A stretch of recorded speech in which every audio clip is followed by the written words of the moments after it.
An Ohio native and a former Cleveland Brown himself, John Greco, joins the show. John, I'm curious, when was the last time you've been to the hot dog shop in Youngstown?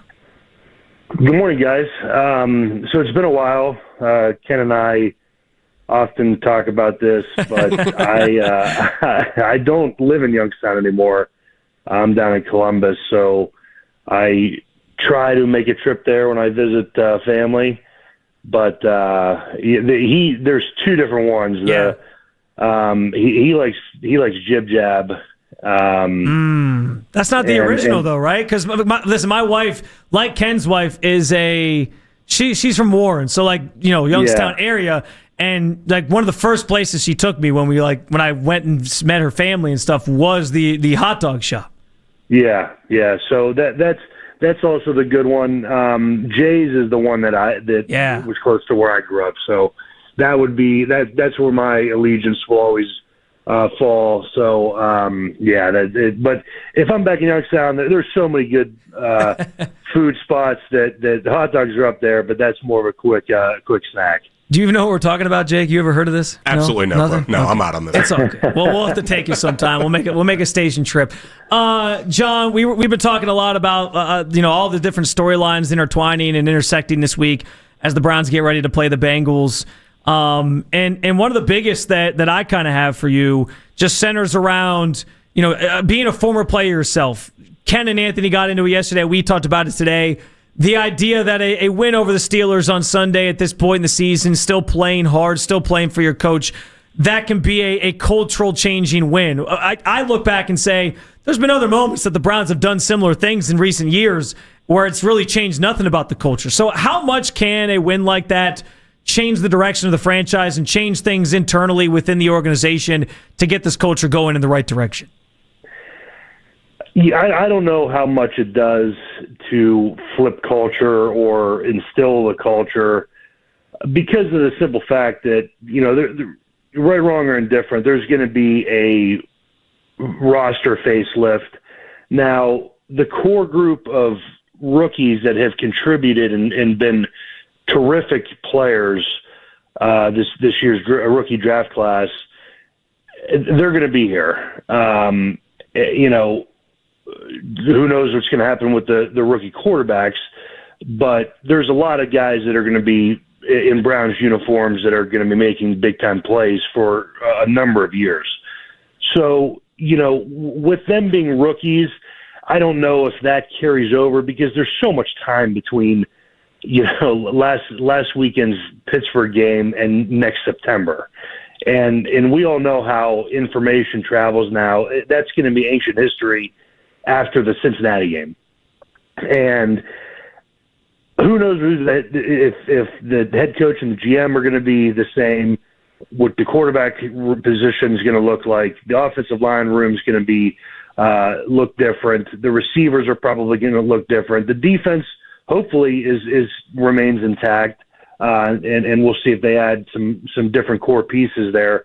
But a lot of these faces are going to be different. So, I think with the culture of beating Pittsburgh at home, I think that's, kind of late Christmas and early New Year's present for the fans. They get to see, the Steelers being beaten at home in December. So, yeah, that the last home game of the year, that's something that everybody can feel good about. But as far as carrying it forward into, the 2026 season, I don't know if it does much.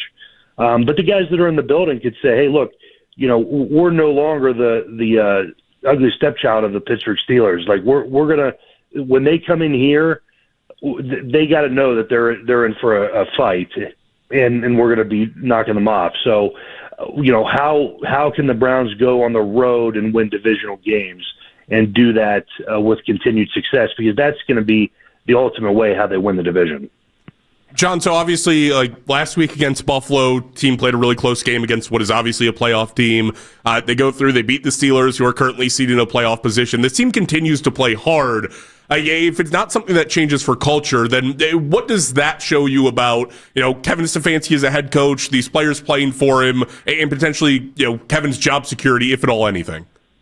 Yeah, it's difficult to say because obviously Coach Stefanski's, behind the scenes and he's getting everybody prepared for the game. But I think that speaks to the leadership in the locker room and guys like Joel, guys like Miles, the way the captains, the leaders that are speaking in the rooms when the coaches aren't around and saying, I've been in some of those conversations where, and look, I've been in those conversations and then we've still fallen flat and haven't gotten the job done. So what's happening there is guys in that building are saying, hey, look, obviously there's a lot of noise and a lot of conversations, and next year's going to look different. Who knows who's going to be here?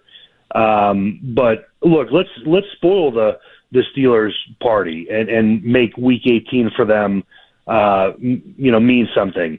And let's not go out there and lay an egg and ruin.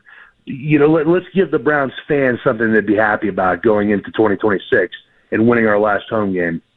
And let's not lay down. That's going to be the narrative. Oh, they quit on the coach. These players quit.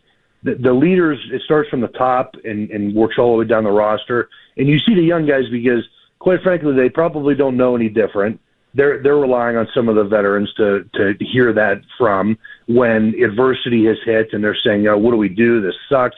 This isn't like college where maybe I had a lot of team success and I'm playing in meaningful games late in the season, or have only lost 1 or 2 games or 3 games. How do you act like a pro and prepare each week, regardless of what your record is? And then you see that product on the field. So for them to compete and then to play like that looked like a playoff game, I can only be very complimentary of that. And I think it does start with leadership in the players in the locker room. And whether that is for, we got to do this for Coach Stefanski, I can't say that because I'm not in there. But I've had situations where I'm in the locker room where there's a lot of conversations, or it seemed almost inevitable that the coach was going to get fired. And you say, hey, look, let's send this guy out on a great note. We know he's battled with us. He's been taking all the shots in the media. Let's win one for him, and whether he's geared next year or not, let's all feel good about this. John Greco joining us on the Fan Hotline. Another big question that the Browns kind of face going into the last week of the regular season here, John, is what the future kind of holds at quarterback. And that was a big point on Sunday. In beating the Pittsburgh Steelers, you take yourself sort of out of the mix for one of those top 2 picks where you're likely in line to draft maybe a Fernando Mendoza or a Dante Moore. Does it feel like at this point Shedeur should be plan A for this team going into 2026? And maybe how else would you maybe look to construct the quarterback room with him included, around him? Or do you still think one of those top guys could be in play and maybe they make a move up the board? Well, it all depends on who is the GM and head coach. For sure. And, I've talked with Ken and Anthony for the past 6-7 games that, I thought Shedeur has done enough to at least earn an opportunity to either compete or be on paper QB1 going into 2026. And you saw it in the first half, and you could see when they're on schedule and he's confident throwing the ball where it needs to be when it's supposed to be. He can be a game changer and a quality quarterback. And then the way he was using his legs against Buffalo, it really impressed me. So I just like to see him continue to grow. And this has been now, he's going to have a number of games on his resume, but going into the off season, and to your point, the players don't care. Everybody knows this. The players don't care about draft position. So, where they fall in the draft order is what it's going to be, and whoever they decide to take. But I do think that I continue to say this. I do think that I've seen enough from Shedeur to where if they build around him, they can have team success and compete in this division and be a playoff team. Continue to bolster the defense, get some offensive weapons, retool the offensive line, and get some depth across the board, and then see what happens. But there's so many question marks right now. You listen to Coach Stefanski, and he either sounds like a guy that knows that he's going to be there or knows that there's going to be a kind of a separation in his post-game press conference and the way he's talking now. So there's just so many unknowns going into 2026. And anything can happen. To your point, they have so much draft capital that if they really fall in love with one of these top 2 quarterbacks, they're going to go get him. And then we'll all deal with the fallout and then the ensuing, moves after that with the picks. But they do have, they obviously have 2 first-round draft picks. They can get 2 quality players on either side of the ball or the same side of the ball. So, are they going to roll with the current quarterback room and try to build around them? I think they probably can get away with that. And it could be, they could have team success if they kind of reshake and retool the offense and continue to build the defense. But if they decide to go another route, that's something that obviously everybody has to live with, and they're going to, have to build around. All right, John, I need to know if I'm being overcritical on a specific play from Sunday's game. Shedeur's second interception. Now, don't get me wrong, I'm putting it like 99% on Shedeur because you can't throw back across the other side of the field and lay one, 5 yards short. But if I take umbrage with Jerry Jeudy's effort on that play to basically act as a defensive back instead of just wait for the DB to come down with it and make the tackle after, am I being overcritical of Jerry Jeudy? The play in itself was puzzling to me. And yeah, the 2 things that you said, I think, Shedeur obviously, just throw the ball away or, because I have not seen the back half of that copy, like the end zone copy or the wide copy where I can see what the receivers are doing. I just saw the TV version. But I'm confused because it was an 8-man protection. You had the 5 offensive linemen, and then I think it was a tight end or 2 backs, but there were 8 guys protecting, and then 4 Steelers pass rushers. They showed kind of a blitz look, and then ultimately bailed the guys that had some of those blockers in the backfield and man coverage. They ended up dropping. So if you're doing the math at home, that's a lot of guys dropping on defense. And if you have 8 men in protection and 1 guy throwing the ball, that doesn't leave a lot of guys in the pass combination. So I'm going to assume that there was a lot of people in coverage and there was nowhere to go. So I'm confused what the goal was for that, or if they were just like, hey, we're in max protect, we're expecting a 0 blitz, all-out blitz, and then the Steelers bailed.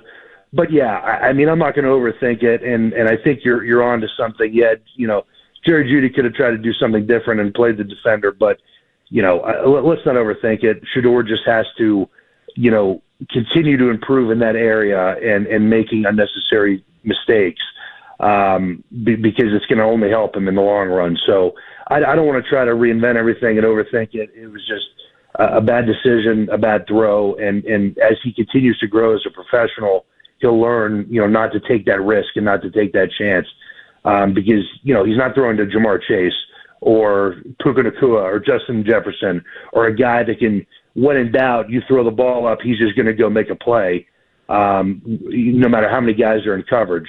So, yeah, I just think it's one of those things where, just learn from it, move on, and don't make the same mistake again. Final thing for me, John, you talked about Kevin sort of coming off in his press conferences as a guy that either knows he's totally safe or knows the end is near.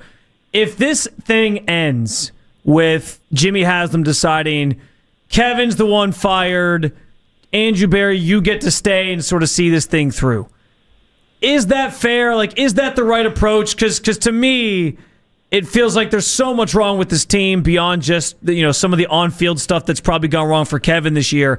I don't know that you can really separate the two given the state of the organization right now. Yeah, I've thought about this a lot, and I've been on teams where they fired the coach and retained the GM, or and vice versa. And I think it's got to be both or none, because I think it's hard when you have a guy that's there and you still have like the GM's mark on the team, and then the new head coach comes in and wants to put his spin on it. And are they automatically aligned, or do they have to be, forced to be aligned on their vision for the locker room and the team and the direction the team needs to go? I just never thought that was a good marriage when you already have, you retain one, you fire the other, and then you try to hire a new guy. I always just thought that was difficult. Now, if they both stay, or if Andrew Berry is retained, you still have Deshaun Watson, who, I think it's $80 million next year. Yeah, so, I think it's right around there. It's around $80 million dead cap. Yes. So dead cap. So if you bring in two new guys, then they still have to deal with that. But then you have a GM that has all of this draft ammunition. So I don't know. I'm still so up in the air about it. But I do know one thing. I do think that it's, at least in my personal experiences, and this is speaking from a guy that's seen a lot of front office and head coaching changes, unfortunately. I always thought it was better to just bring in two new people as opposed to retain one and fire the other. Just because bringing in the new person, what was the synergy like? And was one forced to say, hey, get on board with this because this is the way it's going to be, and then they were kind of handcuffed and weren't able to put their spin on it? Or do you bring two guys in at the same time from the ground up and build, and they can have kind of a vision and a strategy put in place together? He's John Greco, former Cleveland Browns guard, a Youngstown native, and we appreciate his time very, very much. So, John, thank you so much for coming to hang out with us, even though Ken and Lyman weren't here today, and Happy New Year to you. Guys, Happy New Year. Happy to talk to you. Good stuff from John Greco on the Fan Hotline.